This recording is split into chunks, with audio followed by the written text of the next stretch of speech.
Helen being chosen from life flat and dull, and later had much trouble from a fool, while the great queen that rose out of the spray, being fatherless, could have her way, yet choose a bandy legged smith for man. It's certain that fine women eat a crazy salad with their meat, whereby the horn of plenty is undone. अब जैसे कि आप यहाँ पर देखेंगे कि इसके जो डिफ़िकल्ट वर्ड्स हैं उसके अंदर इसमें दिया गया है कि यहाँ पर जो हेलेन थी वैसे तो बहुत सुंदर थी। ये इनने मैनिलिस से शादी करी थी जो किंग ऑफ स्पार्टा थे। वो क्योंकि बिल्कुल भी सेटिस्फाइड नहीं थी अपनी लाइफ से, इसलिए उनने पेरिस से शादी करी। पेरिस प्रिंस थे ट्रॉय के, और 10 साल तक वॉर चली जिसमें ट्रॉय और ग्रीक दोनों ही बर्बाद हुए। और ये एक सिंबल बताया गया है कि ब्यूटी से भी डिस्ट्रक्शन हो सकता है, ब्यूटी की वजह से डिस्ट्रक्शन हो सकता है, और वही हुआ। फिर इधर पर बताया गया है कि दूसरी जो क्वीन है, जो क्वीन यहाँ रेफ़र किया है वो क्वीन है वीनस। वो रोमन गॉडेस थी, बहुत सुंदर थी, और वो उनको लव गॉडेस कहा जाता है। मगर वो भी अपनी लाइफ से बिल्कुल भी खुश नहीं थी। वो हेपेस्टुस से उनने शादी करी, और वो आयरन स्मिथ था, और वो भी वन लेग था, मतलब लेम था वो। और उससे शादी करी, मगर फिर भी वो उससे सेटिस्फाइड नहीं रही, और बाद में उनने एरीज से शादी कर ली। तो ये बताया गया है कि जो भी ज़्यादा सुंदर होते हैं या ज़्यादा अच्छी दिखती हैं, हेलेन हो या वीनस हो, दोनों ने ही अपने जो लव था उसको, जिससे शादी हुई थी उससे रिस्पेक्ट नहीं करके किसी और के साथ गए या किसी और के पास गए। तो ये बताया गया है कि ब्यूटी भी परेशानियां ला सकती हैं। और इधर जो वीनस थी वो कहा गया है कि फादरलेस है क्योंकि वो स्प्रे से बॉर्न हुई थी। अब आपने देखा होगा कि जो सी होती है जब किनारे आती है तो वो कुछ अपने साथ कुछ बबल्स या स्प्रे लेके आती है, तो वो स्प्रे पे फ्लोट हो रही थी एक लोटस के अंदर वो क्वीन वीनस। और वो बहुत सुंदर थी और वो फादरलेस कहलाती हैं, तो वो स्प्रे से बॉर्न हुई थी। और यहाँ पर इवन ये भी बताया गया है कि जो हॉर्न ऑफ प्लेंटी होता है, जो गोट के हॉर्न्स होते हैं, वो जनरली स्टार्स के बीच में प्लेस किए जाते हैं जो प्रॉस्पेरिटी और जॉय की निशानी होती है। मगर इन लोग ने उसको भी कह दिया, मतलब वो भी ब्यूटी या वो भी जो प्रॉस्पेरिटी लाने का सिंबल था वो भी इनके लिए कुछ भी नहीं कर पाया, क्योंकि इन लोग ने अपनी ज़िंदगी खुद ही बर्बाद करी अपने हाथों से। और जब भी यहाँ पर हेलेन और वीनस का ज़िक्र आता है तो यहाँ पर पोएट बताना चाहते हैं मॉड गॉन के बारे में। अब मैं आपको बताऊंगी कि मॉड गॉन कौन है। मॉड गॉन पोएट की एक गर्लफ्रेंड थी जो इनके साथ शादी करना चाहती थी, ये करना चाहते थे, वो नहीं करना चाहती थी, और उनने किसी और से शादी कर ली। तो इनको भी प्यार में धोखा मिला है, और ये नहीं चाहते कि इनकी बेटी को भी मतलब ऐसा ही कुछ हो कि वो ज़्यादा सुंदर हो और सच्चे प्यार को ठुकरा दे या कुछ और प्रॉब्लम्स आए। तो इसलिए इसने जो पोएट है ईट्स है, इसने अपनी बेटी के लिए ये चीज़ें रेफरेंस में डाली है।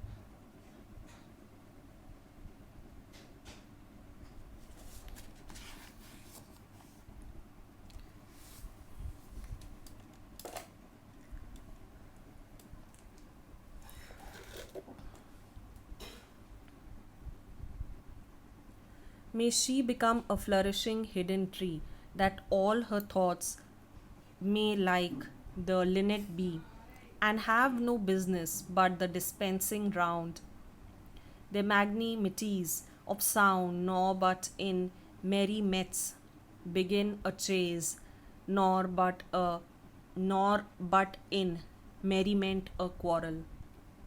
ओके।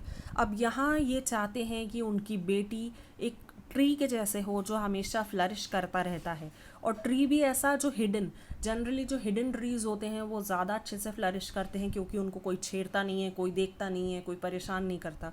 वैसे ही वो चाहते हैं कि वैसे ही उनकी बेटी फ्लरिश करे और बड़े ग्रो करे, हर चीज़ों में ग्रो करे, अच्छी चीज़ों में ग्रो करे, और उसके थॉट्स बहुत अच्छे हों, उसमें खुशी हो, जॉय हो, और वो अपनी खुशी और अपनी जो भी जॉय है सबको दे। और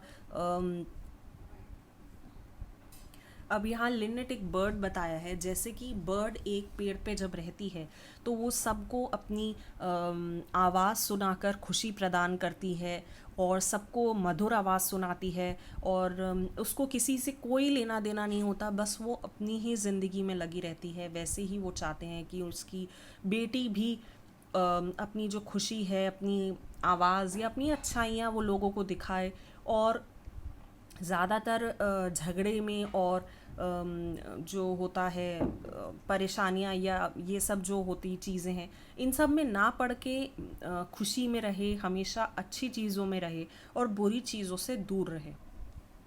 Next page, page number 51. Oh, may she live like some green laurel, rooted in one dear perpetual place, my mind, because the minds that I have loved, the sort of beauty that I have approved, prosper but little, had dried up of late, yet knows that to be choked with hate may well be of evil chances chief, that there's no hatred in a mind, assault and battery of the wind can never tear the linnet from the leaf. Okay, अब यहाँ पर बताया है कि वो चाहते हैं कि जैसे कोई भी हरा भरा पेड़ कैसे ग्रो करता है, कैसे एक जगह पे रह के बड़ा होता है, खिलता है, पनपता है, वैसे ही वो भी चाहते हैं कि उनकी बेटी ग्रो करे हर चीज़ में, अच्छी चीज़ों में। और जब भी इधर पर लव्ड की बात आती है तो उन्हें मॉड गॉन की याद आती है कि वो बहुत सुंदर थी और उसी वजह से उसने इनका प्यार ठुकरा के वो किसी और के पास चली गई, भले उनके साथ वो खुश नहीं रही। तो वैसे ही वो चाहती हैं कि ऐसा ना हो, कि क्योंकि ये सुंदर है इसीलिए ये किसी ऐसे जन से शादी कर ले जो इसको प्यार नहीं करता, मगर सिर्फ इसकी खूबसूरती को देख के इससे प्यार कर ले या इससे शादी कर ले, और बाद में वो भी खुश ना रहे और इनमें हेट्रेड आ जाए और इनकी लाइफ बहुत ही बुरी हो जाए, ईवल चीज़ें इसमें बीच में आने लग जाए और माइंड में हेट्रेड हो। ये सारी चीज़ें वो नहीं चाहते कि उनकी बेटी के लाइफ में आए, और वो नहीं चाहते कि कोई भी मिसफॉर्च्यून्स जो है जो इनकी लाइफ में कभी आ सकते हैं सिर्फ इस वजह से क्योंकि वो सुंदर है या क्योंकि वो अच्छी दिखती है, तो उस वजह से कोई भी मिसफॉर्च्यून्स इसकी लाइफ में नहीं आए, और जो जॉय है, जो भी खुशियाँ हैं, वो इसको हमेशा मिलती रहे। An intellectual hatred is the worst, and let her think opinion are accused. Have I not seen the loveliest woman born out of the mouth of plenty's horn, because that opinionated mind barter that horn and every good by quite nature's understood for an old billows full of angry wind. अब यहाँ पर कहा गया है कि सबसे बुरी जो चीज़ होती है वो इंटेलेक्चुअल हेट्रेट होती है। इंसान किसी से नफ़रत कर ले ऐसे ही कि अरे इसने मेरे को अच्छे से ट्रीट नहीं किया, ये मैं इससे गुस्सा हूँ, या मेरी पेंसिल ले ली मैं गुस्सा हूँ, ठीक है। मगर सबसे ज़्यादा इंटेलेक्चुअली आप किसी से नफ़रत करते हैं, दिमाग से सोच के आप किसी से नफ़रत करते हैं, वो चीज़ सबसे बुरी होती है।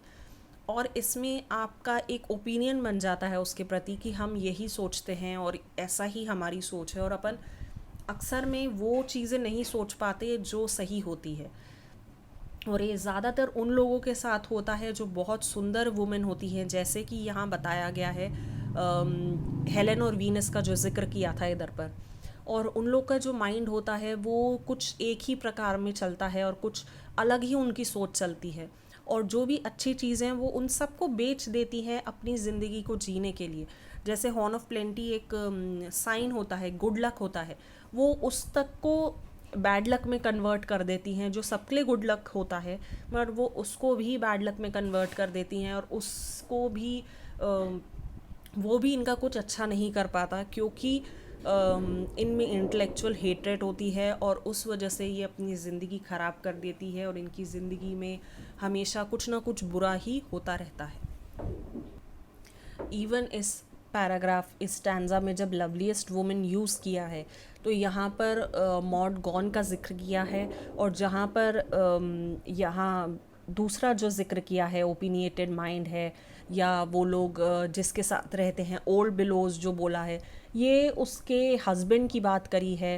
मैकब्राइड जो उसका हस्बैंड था जिससे इसने शादी कर ली थी, और उसके साथ वो खुश नहीं थी क्योंकि उसकी कुछ अलग सोच थी, ओपिनिएटेड माइंड था कि वो कुछ ही पर्टिकुलर सोचती थी उसके बारे में या जो भी अपने बारे में। तो वो चीज़ का जिक्र भी यहाँ किया गया है।